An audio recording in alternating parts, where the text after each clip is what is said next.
Музыкальная система настроена таким образом, что гремит задняя полка. Херовая шумка в машине в принципе, и она херовая вот в этой части особенно. То есть передаются сильные вибрации с баса на весь кузов. Вот это вот, так понимаю, гремит. Короче, что-то тут должны они проклеить, проложить какую-то хуйню, которой нету. Не проложили, не проклеили. Сказал про то, что задняя полка гремит. Зафиксировали эту проблему. Будут записывать на то, чтобы эту проблему решить. Ребят, всем привет. Начало февраля. Просто остановился на парковке. Давно не проверял масло. Смотрите, никогда не опускалось вниз. Всегда проверяю и там, и на этом компьютере, и здесь. Есть такое подозрение, что они как-то программно сделали так, чтобы уровень масла не опускался. В машине уже больше 3 месяцев проехала машина 376 километров. Я не знаю, может быть такое. Я на ней, в принципе, наваливал уже и даже кватро, когда проверял. Тоже же это расход масла. То есть не просто шашки, а еще и полный привод я задействовал. Но масло-то должно расходоваться. Но нет, показывает, что полный уровень масла ок. Очень странно, конечно. Это, конечно, хорошо, что так. Если так. Посмотрите, за 3 месяца, как тут, в принципе, я бы не сказал, что здесь очень грязно. Хорошо защищает от грязи всякие резинки. Вот резинка. Вот здесь резинка. Смотрите, как чисто здесь. Вот просачивается грязь здесь. А вот здесь вот прям вообще чистота. В V8 быстрее намного загрязнялась вся эта часть. Там полностью стоит защита. То есть в V8 была не полностью, но она тоже чистая. Ну, относительно, понятное дело. Но все-таки в машине 3 месяца 3000 она проехала. В большей степени грязь, наверное, в B8 в том числе и снизу поднималась. А тут, так как защита очень большая, на всю площадь капотного пространства еще на коробку закрывает. За счет этого, наверное, тут и чисто так. Такая вот пылюшка есть. Турбинка наша.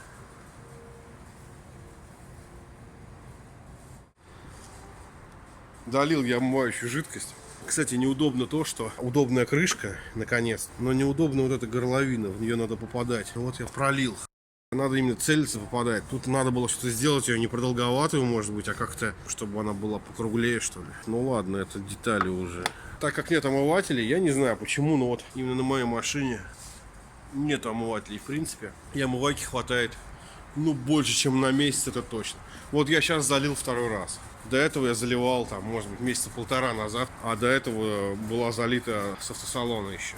Омывайка, кстати, здесь электронный теперь. На B8 как было? Как ты только нажал, столько она и льет. А тут нажал, отпустил, она льет. То есть у нее там запрограммировано, сколько-то там по времени лить. То есть все тут электронное. В большей степени тут электронное, чем в B8. Ну, понятное дело, машина все-таки новее. На 10 лет, можно сказать. Кейлеса нет, кстати, на машине, но машина все равно с кнопки заводится. То есть ключ, в принципе, никуда всовывать не нужно. Как это было, например, на B8. Ключ просто с тобой находится. Если ты отойдешь, то у тебя будет ошибка. Ключ не распознан там и так далее. Я не знаю, мы еще потестим, что значит эта ошибка и можно ли управлять машиной дальше. Говорят, что она должна глохнуть, что ли, или что-то в этом роде. Что подбешивает. Колодки скрипят просто пиздец, я извиняюсь. Очень сильно скрипят. Вот я проехал уже 3000 километров при минусовых температурах, когда ниже нуля опускается температура, колодки прям скрипят. Это так бесит. Любой светофор. Плавно тормозишь, они скрипят. Слышали это? Это супер скрип. Немецкий, блядь. Вот еще раз. Тормозим здесь. Плавно тормозим. Вон чувак охуел аж. Думают, ёб твою мать, вот это пиздец человек взял себе, блядь. Вот сейчас таксисты тоже поохуевают, смотрите. То есть стандартно. Скрип идет при плавном торможении. Каждый раз, абсолютно, каждое нажатие проецирует этот ебучий скрип. На форумах пишут, что у многих так. Говорят, что это типа первое время какое-то. Но у меня 3200 уже. 3200 км уже. Пиздец, блядь. У меня на B8 такое тоже было, но это было через какое-то время. То есть это было не в первый год даже. А тут прям сразу сновья они у меня скрипят.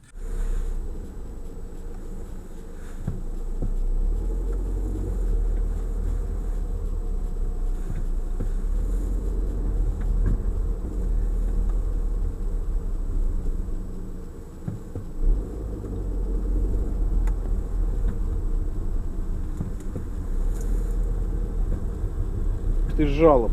Скрип от тормозных колодок при торможении. Вот они пишут, что при проверках посторонних звуков нету. Износ тормозных колодок незначительный. Тормозные колодки скрипят. Чувствуется звук сзади. Вот они этого здесь не выявили, но мне кажется, это очередная болезнь, по сути, которой заниматься не хочет. Касательно музыки, музыку сделали, как там наколхозили, что ну хотя бы ее можно слушать. Они всю полку разбирали, то есть не полку в смысле, а вот всю обшивку там, ну сиденья они скидывали просто вниз. И там все разбирали и по бокам. Проблема это не в полке нихуя, а просто так пидорасы стали крепить в Audi сабвуфер. Подиум эта хуйня называется. На чем крепится сабвуфер, а это на чем он крепится, подиум, крепится к полке. И видимо, там то ли очень плотно все это прилегает. Короче, передает вибрацию очень сильно на полку. И, собственно, происходит вот этот грохот. Проверяли и в шоуруме, на других машинах, везде она гребит. Так вот стали делать саунд-систему. Но они там все-таки заколхозили, потому что я говорю, давайте пишите мне это в письменном виде. Что не так? Я буду уже в представительство обращаться. Но они его убрали за счет того, что там что-то они прокладывали. Каким-то материалом своим, хуй его знает. Они ничего не дали мне вообще. Они просто отдали мне машину и говорят, мы вам все сделали. И даже, суки, не перезвонили там спросить, как я доволен, недоволен. Вообще вот это Audi Tagang с самого начала мне сервис их что-то вот совсем вот не очень. Ну, ты слышишь, резонанс есть. Резонанс есть. Ну просто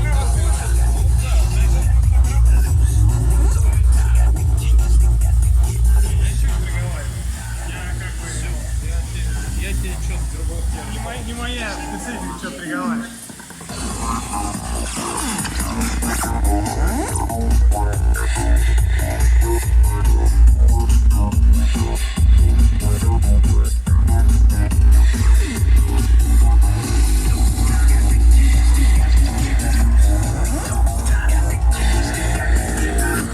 Я увидел, какие рукожопы там, пиздец. Они, то есть, не знают. Им надо разобрать, попробовать, услышать, увидеть. То есть, они инфу никакую не знают, в принципе, вообще. Ты просто приезжаешь, тебя наугад все разбирают. Поэтому я очень сильно, ну, не то чтобы разочаровался, мне страшно просто стало. Говорил, что, да, что вот здесь есть сверчок. Он, кстати, себя практически вообще уже не проявляет. Я уже даже не помню, когда последний раз его слышал. Но вот этот сверчок, который вот в этой штуке живет, периодически его слышу. Об стенку там что-то бьется. И я подумал, хуй бы с ним, пускай бьется. Я как представил, что там эти рукожопы вот это все снимут. Им же нужно будет все вот это снимать. Всю вот эту вот систему они будут снимать, вот это. То есть они все здесь снимут. Они, может быть, это устранят, но потом тут что-нибудь здесь загудит, там запердит, блядь. Поезжу с ними лучше. Они, кстати, не такие уж бесящие, эти сверчки. Будем считать, что это пока устранили, потому что я вот езжу, наконец, музыку хотя бы слушаю я. Что еще хотел сказать? Была у меня один раз такая штука, заглушил ее. Сходил в магазин там 5-10 минут, вернулся. Включилась вот как обычно аудиосистема. На радио был включен. И звук был такой, как будто... Я сначала подумал, может быть, какая-то гениальная композиция какого-нибудь нового там супер-диджея. Звук такой вот этот... Звук как будто действительно, то ли это так задумано было, я еще секунд так 5 думал именно об этом. Но потом, смотрю, что-то затянулась история, тем более на радио. На всех радиостанциях одно и то же так...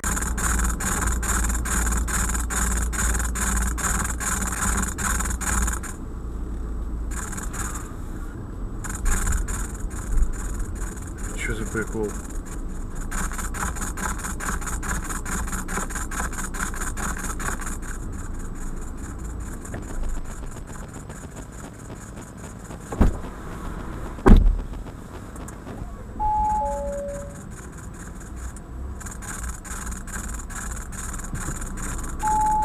Было один единственный раз. Заглушил машину, включил сразу, опять то же самое. Причем и на флешке то же самое. То есть музыка, радио, ничего нет, только вот это вот. Ой, бля. Как тебе такой вон мозг?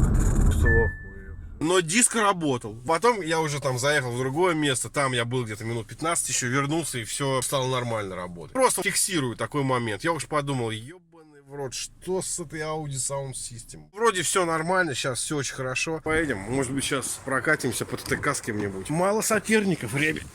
Соперников стало прямо очень-очень мало. Еще раз повторяю, что эта машина очень крутая именно своим двигателем и полным приводом. Но, что я заметил по поводу двигателя этого крутого? Бля, Бля, тут турбо-лак такой, ебанись, или турбо-яма, как это называется. Хочешь ускориться, нажимаешь на газ, и только через добрую секунду она начинает реагировать, набирать. Причем даже ты чувствуешь это, ты нажал на газ резко, и там что-то начало набирать, но сама турбо подключается именно через где-то секунду. У меня шашки были немного раз, но когда я тестировал управляемость машины, как она ездит, как она маневрирует, иногда тебе надо прям, очень надо резко, чтобы газ был, и вот не хватает этой секунды. Не знаю, говорят, что лечится это прошивкой, типа там Stage 1, не хочу ничего прошивать, традиционно езжу на стоке, пока этого стока за глаза. Что будет дальше, нам покажет время, как обычно. Спасибо всем за просмотр, тестим дальше этот аппарат замечательный. Сегодня пятница, 7 февраля, я еду с работы, бля, ура.